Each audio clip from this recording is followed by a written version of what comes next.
Chiro Hustle. Sit back and learn from the greatest influencers in the profession on the world's #1 chiropractic podcast. Before we dive into this powerful episode, please remember to subscribe to our channels and give us a 5-star rating on iTunes to continue hustling.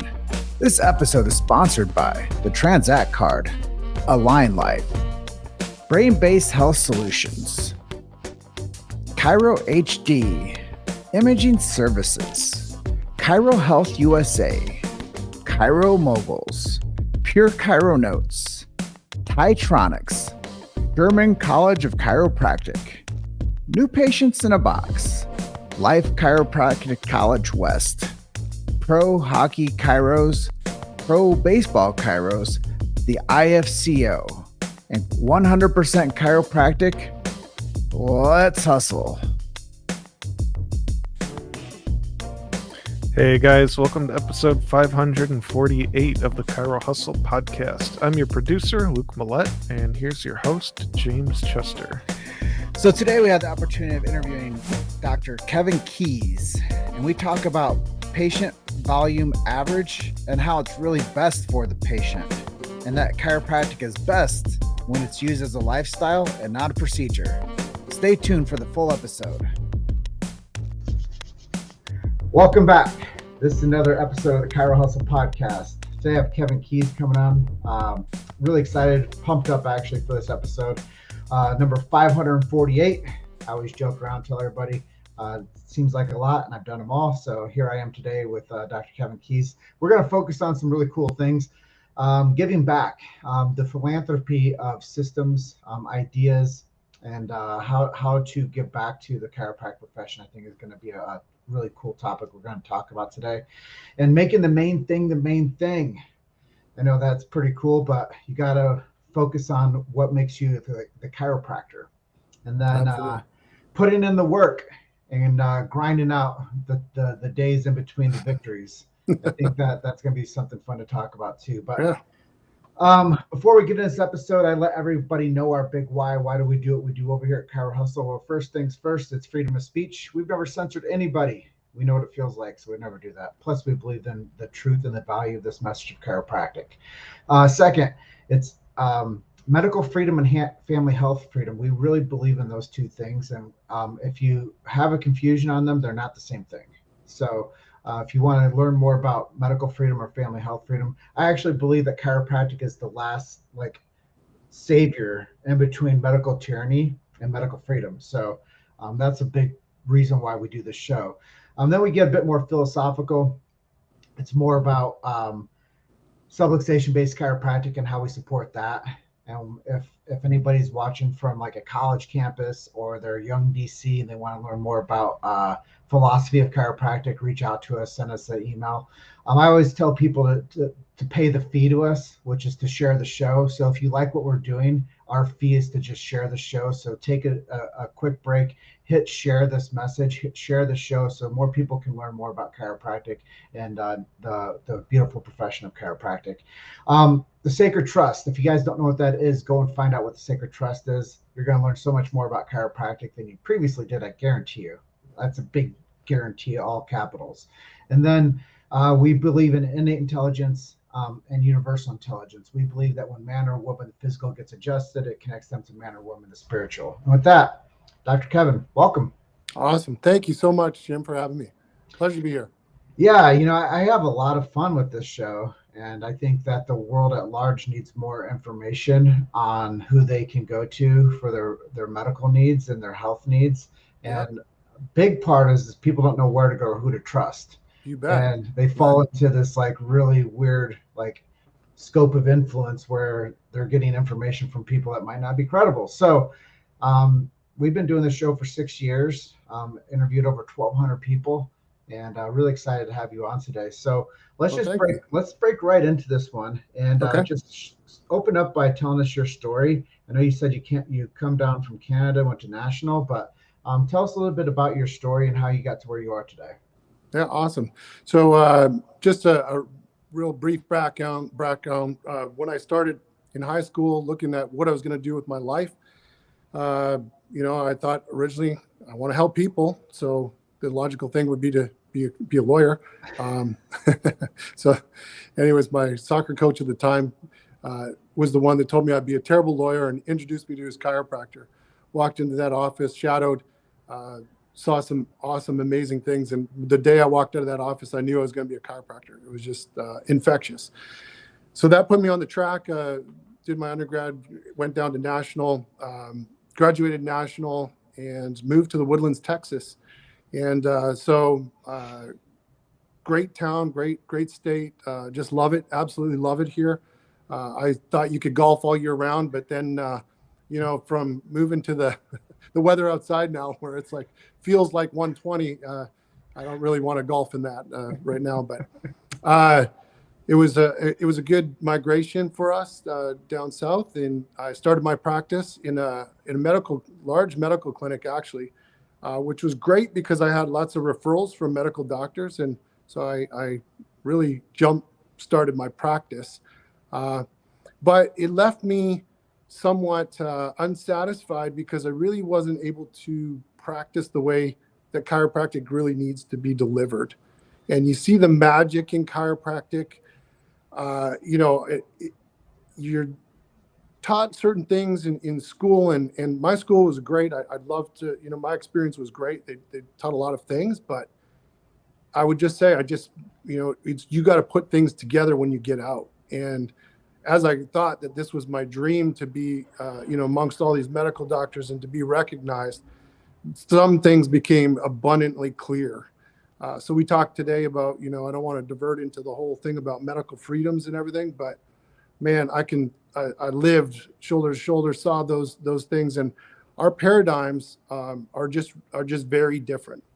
And I can say from seeing it, what makes me unique is seeing those outcomes and clinical outcomes. I don't care what any insurance company says.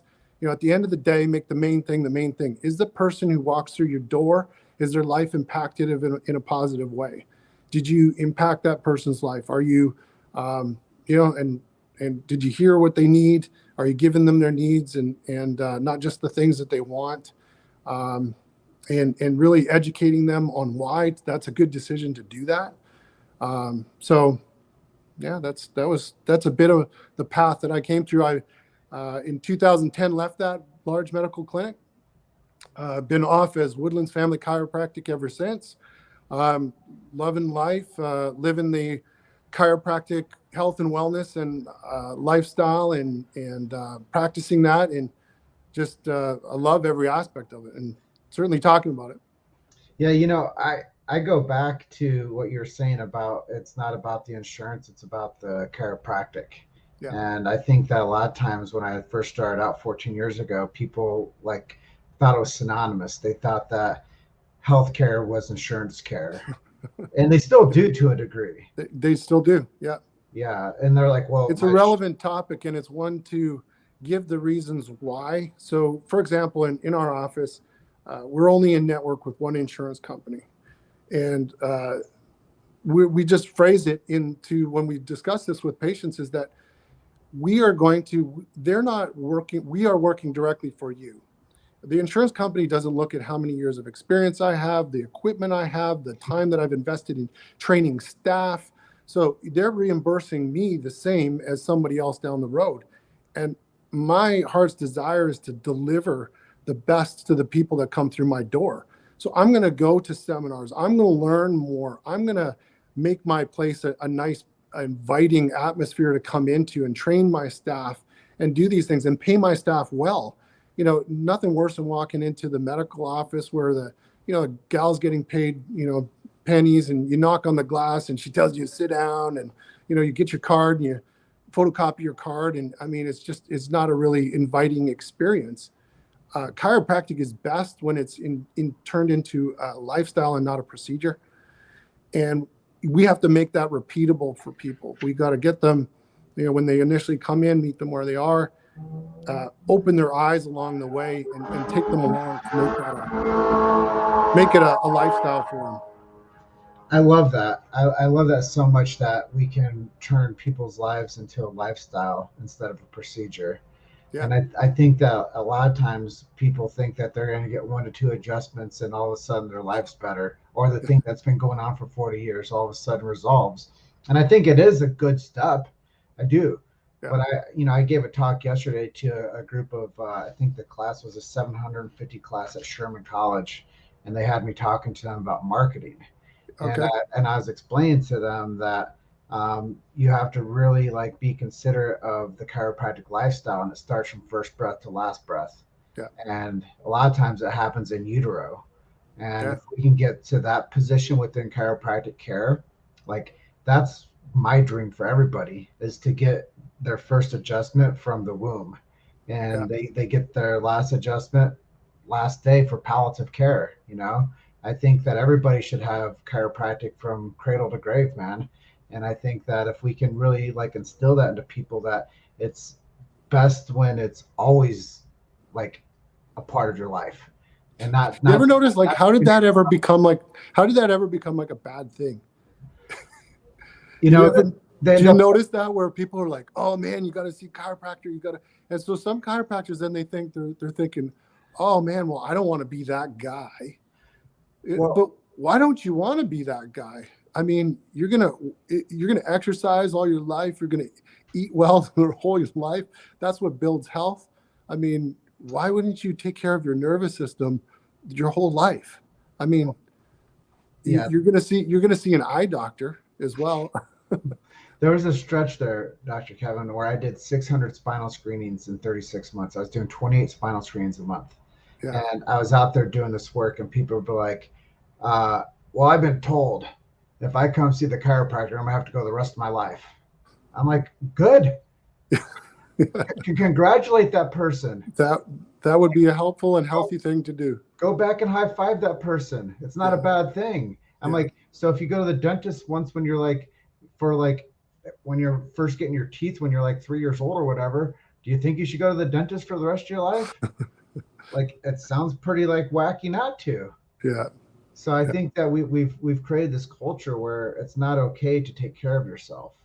Yeah. And it's not okay to be under maintenance care. And it's not okay to like see a chiropractor. So we really have to go back and reculture people and say, look, everything you thought before, we just need to like reintroduce you to this thing called chiropractic again, because whoever got it to you before might not have done a good enough job of explaining it to you and telling you how the system of chiropractic can really help enhance your life.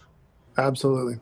I think COVID really shifted the situation too, which is good. It's a positive thing, because I think there's a lot more doubt. I think people see the systems, some of the things that have come out over the last few years now has changed that conversation. And I think we're really positioned well for the profession to take that on and to I think people are really seeking, and they realize now, proactive approaches, and that, these Band-Aids, these messages, the marketing that has been in the past from the medical field has not really. I think they're probably a little disenfranchised. Well, I think people are looking for something that's non-invasive. Yeah. Somebody that can help them with their mindset, and a practitioner that can help them with their diet, a practitioner that can help them with exercise and full body health. Yeah. And I know they're not getting that from the other side of the medical world. So they're looking for chiropractors. They just don't know you guys are called chiropractors. Yeah. And they're going to a personal trainer, or they're going to a nutritionist, or going to the Reiki people, or they're going to like a massage therapist. Yes.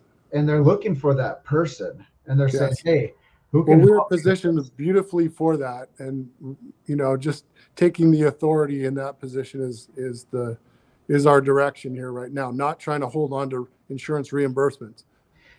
Well, back to what I was saying earlier, that we need to go in and we need to clean up the reputation a little bit from what's been done over the past, 50 years with chiropractic, and let people know that it's not about the insurance game, and it's not about your headaches and neck pain and back pain. It's about a lifestyle. And people that get chiropractic regularly, I always tell people this all the time, Dr. Kevin, I never seen anybody that got regular chiropractic care that had a worse quality of life. But I will tell you that I've seen people that take prescription meds, and I can't say the same thing about them.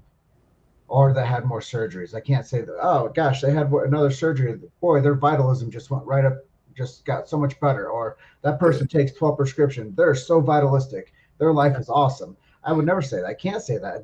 It's just not true. That's the shift of going from that mechanistic approach into that vitalistic, where yes, our structure and it's obviously so important and everything, but to take from that mechanistic standpoint and put it into the vitalistic of that truly is what chiropractic is. And it's not the pain, it's the nervous system function, it's how we take a look and analyze the spine through various methods and then work with it in various techniques. Do you notice, like it's like pizza, it's all good.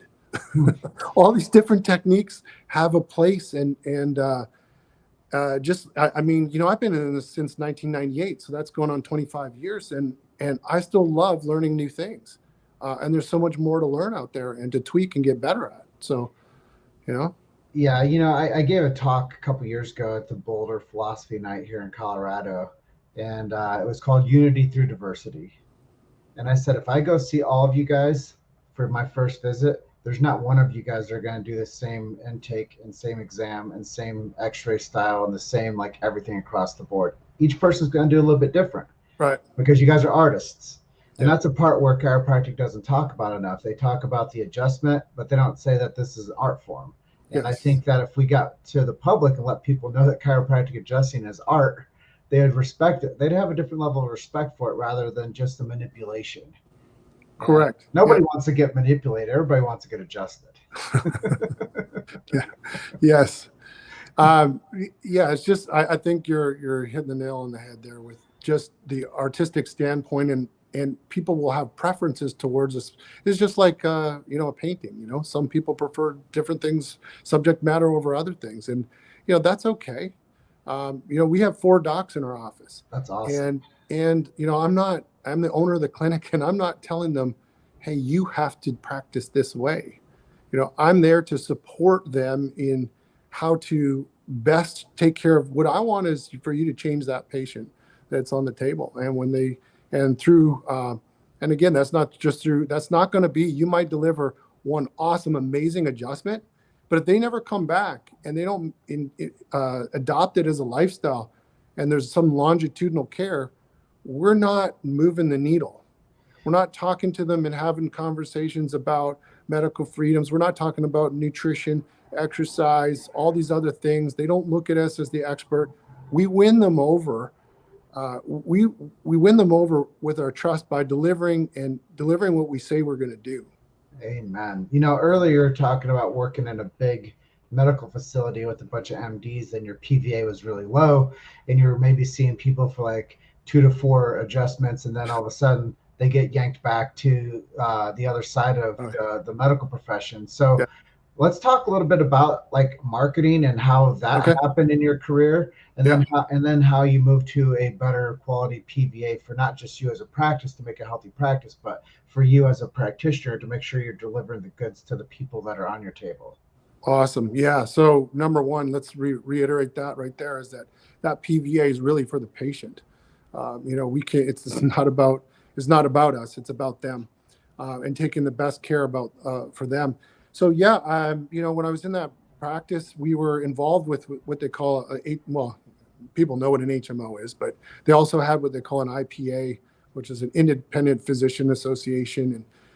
And, they would allow, it was those days were. That's gnarly, dude. That saying that, like those 3 words together. So, it was, because they control the insurance company. Yeah. So I got my hands onto a lot of people, but man, it was just so like, oh, I want to help you. I just want to help you.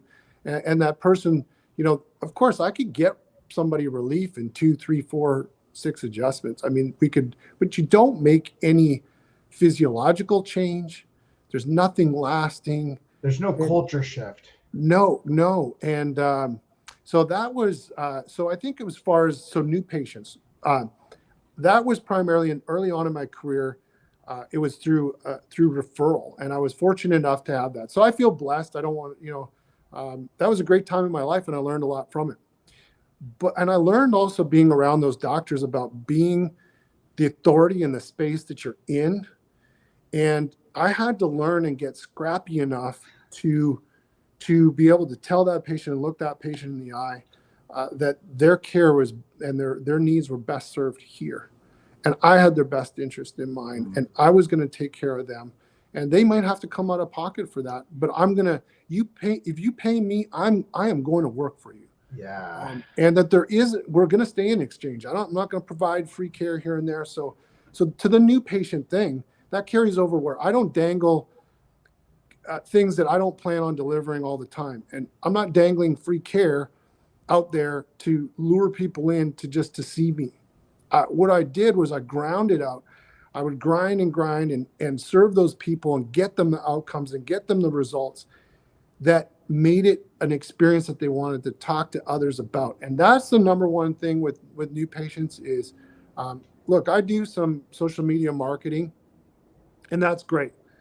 I just think you need to be authentic in that, be true to who you are, and so that whoever you're working with, be yourself, represent your brand that you want. If you want to treat all athletes and everything, then okay, fine. Then target and go that direction. If you want a family practice, go that direction.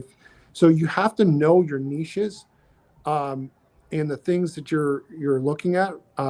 We're just so fortunate that our patients have had such a good experience that when we use Review Wave and we push out an automated review, they just give us Google reviews, and it's such a wonderful thing. So shout out to Review Wave. I don't know if I'm allowed to do that here, sorry, but they've been you want to talk about new patients, making a simplistic, very easy process. You can book a new patient online.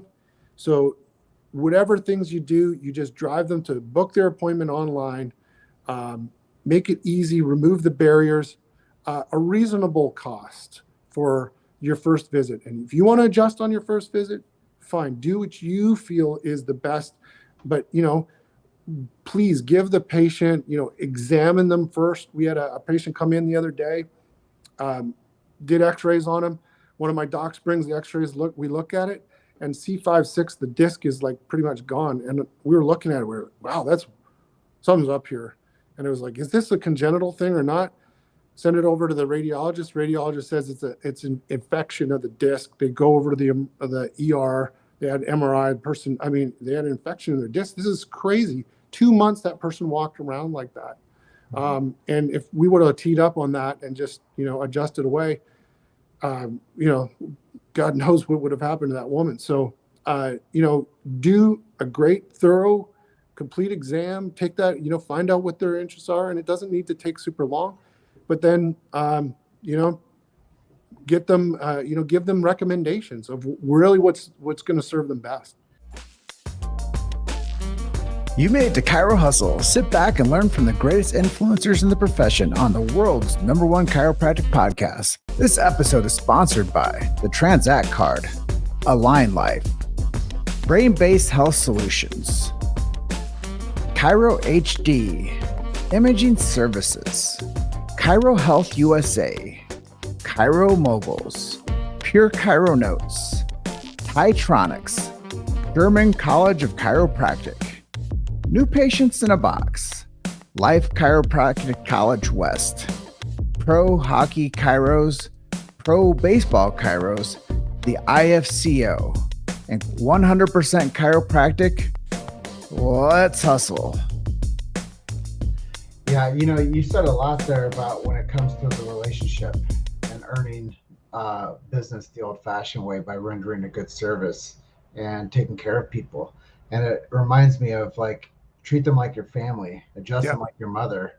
And if you get really crystal clear with your avatar type of practice, and you get really crystal clear with your avatar type of patient, you could run an office under any type of demographic that you want. You just have to get crystal clear on who you want to attract as your primary patient base. Yes. And that's going to be how you thrive in the marketplace. And then you can build your personality, and you can create the other associates or the other practitioners into your office to have a culture.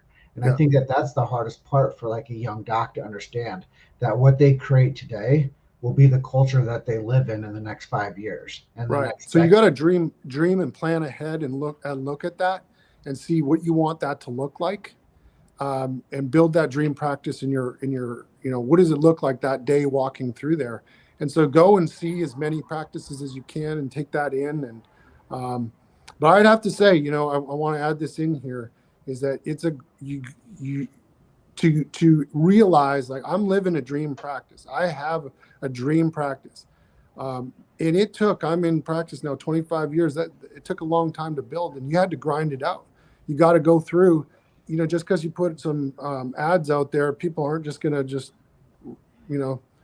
they're not just going to flood in. And if they do, you've got to be able to, again, connect with them and then deliver the goods.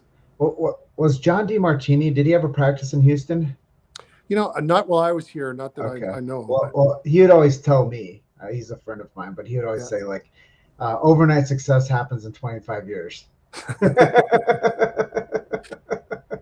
Nailed it. Yeah. So let's talk about your local community a little bit and the way that you've stayed in touch with them. I know we've talked a little bit about doing the Facebook ads and creating a referral-based practice, but really, I think building a practice is about, shaking hands and going out to your community and actually meeting people where they are. So what are some of the things that you've done to help you do that over your career? So when I first started out, I got involved with some local groups. And of course, as I got busier, I wasn't able to get into those marketing groups. And you know how that goes. Oh, yeah. 2 years, guys.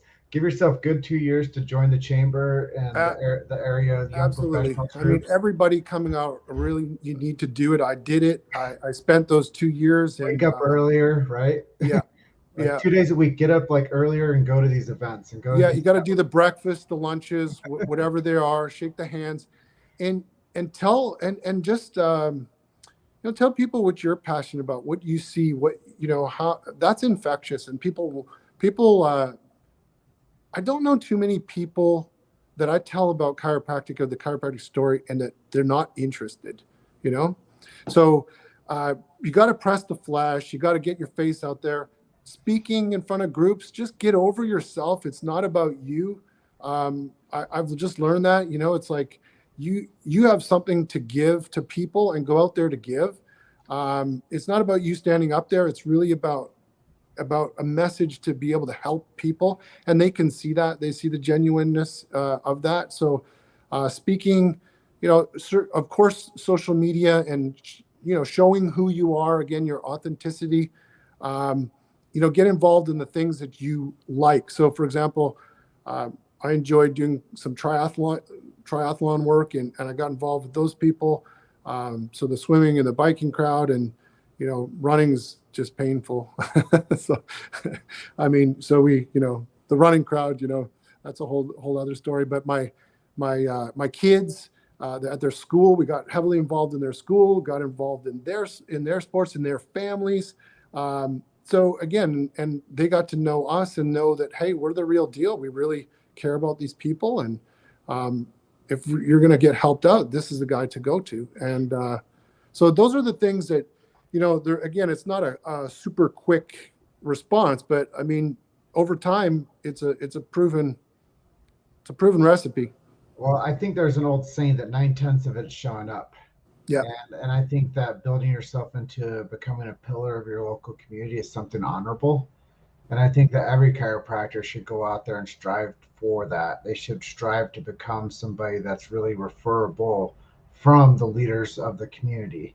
Yeah. And if you can go do that, and you can build partnerships and relationships with people that are running great businesses in your local community, like those are the people that are going to send you the most people. And I've always heard this, that like the person that you think will be your most likely referral source will not be. The person that you think would probably be your less likely referral source becomes your most, like, the person that will refer you the most people. So treat everybody well. One time somebody told me, never look down on somebody, because one day you might be looking up at them, or they might be your number one referral source. Yeah. So let's talk a little bit outside the pocket that we're talking about private practice, but let's talk about this profession. You said it earlier when we were on our pre-interview chat that you think that the chiropractic profession is like positioned to do really well since the whole scamdemic hit us, and that we've dealt with this whole like dystopian idea that everybody's like sick.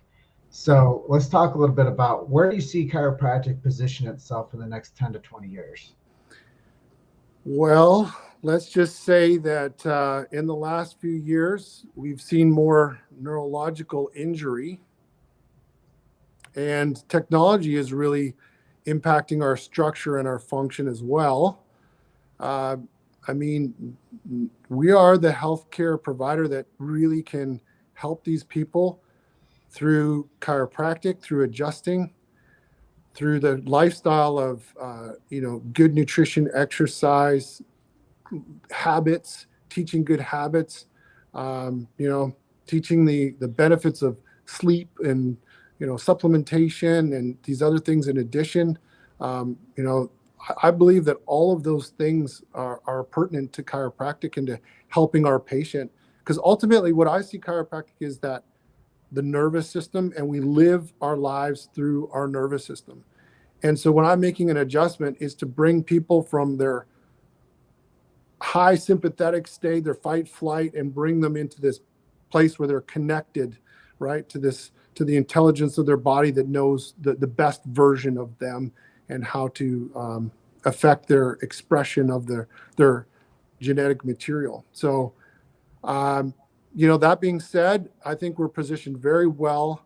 I look forward. So I would just say to everybody is look with optimism, but it's going to take good leadership and some restraint and to do it and to do the work and to just put love first, loving and serving others, put that at the forefront. I think that you're definitely spot on with what it takes to get us to the next position of caregiving and care providing. I think that that's really the greatest thing, is because I've always told people that chiropractic is not in the healthcare profession, it's in the care of health profession. And I think that healthcare has been hijacked, unfortunately, yeah, and they call it whatever they want to, but it's ultimately sick care, and they want people to have like some type of a symptomatology first before they will administer something to people, rather than being proactive and staying healthy. That we're always banging the drum for the reactive from symptomatology. So I also think that chiropractic is super, super well positioned moving forward, because the real truth is primary care providers are tired of what they're doing. Yes. They're getting beat down, and their patient visit times are like 7 minutes, and they have to see so many people on a day to hit their quota, to hit their bonuses. And I think that people are going to be less and less like excited to become primary care providers and become doctors because of those reasons. And they're probably going to gravitate more towards chiropractic because, we can be an entrepreneur. We can be we can really get people better, and we don't have to like bow down to the insurance model and to the pharma industry. And I think that's really what kept chiropractic so valuable for so long now, is chiropractic has stood alone, and they said, hey, you guys can do that stuff. Recruit the physical therapist, you guys can do that stuff. We're going to do this over here. We're going to stick to our philosophy, we're going to stick to our own science, and we're going to stick to our own art, and you guys can work with those groups, but hey, chiropractic is standalone. So I think chiropractic has a beautiful future ahead of it. It does. And I think that, again, putting that the nervous system and the care of people and health and wellness at the forefront of that.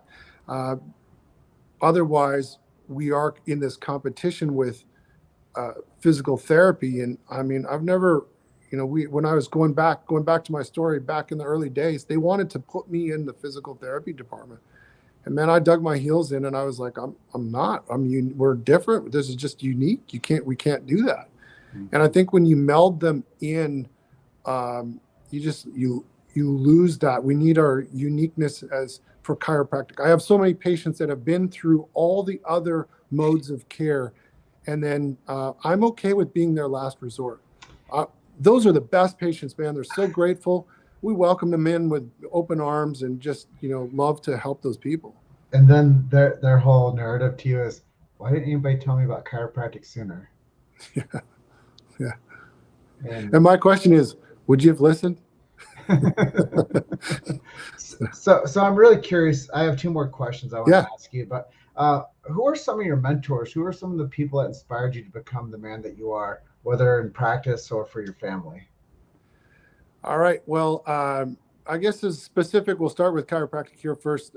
Specific to chiropractic in my early days and coming up, I went to National, and this is strange because Dr. James Cox is not really known for the philosophy side or anything like that, but for his the Cox flexion distraction technique. I was on the research team at the time at National, and to see an unembalmed cadaver and to adjust the spine with that instrument and see what it did as a student when I came out gave me such certainty in my mind.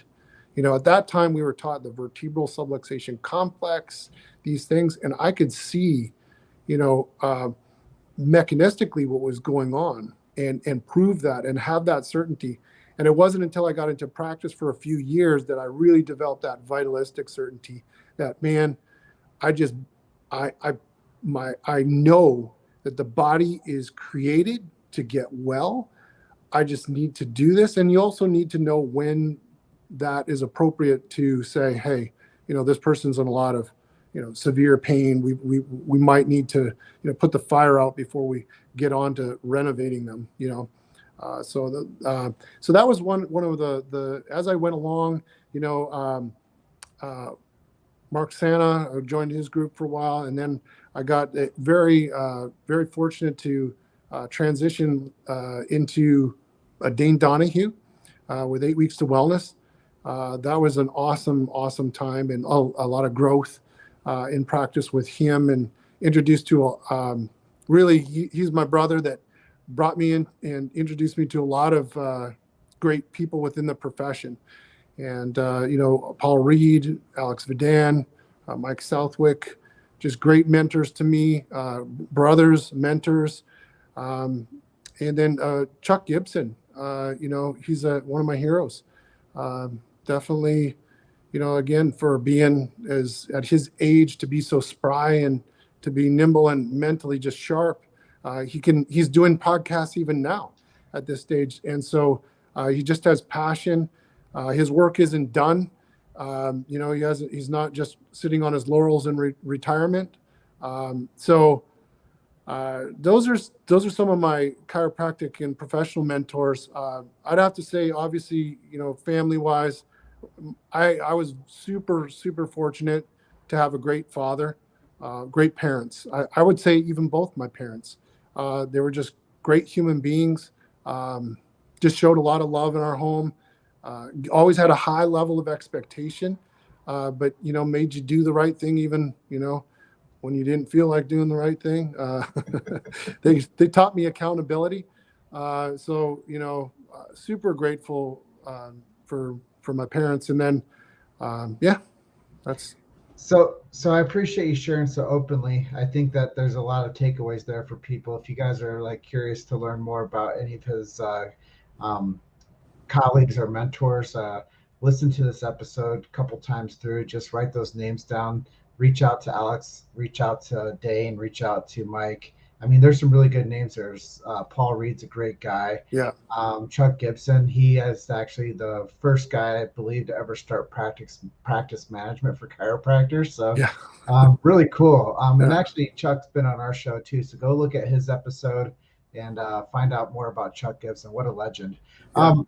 And then, it's really cool to hear how family really does have an impact if we pay attention over the years, and creating us to who we are and why we do what we do. Last question. I like to close out with miracle stories. Okay. Is there something that you've seen over your 25 years of practice that you think would inspire the future generation of chiropractors? Man, this is a hard question because I've seen a lot of miracles, and miracles. So we talked earlier on in this podcast, we talked right off the bat about, having, one or two adjustments and so forth, not really making an impact, but in my first year of practice, there was a gentleman, it was actually my father-in-law's buddy, who was a policeman who was hit in an altercation with a bowling ball in his head. And he had headaches, like we're talking 20 years worth of headaches.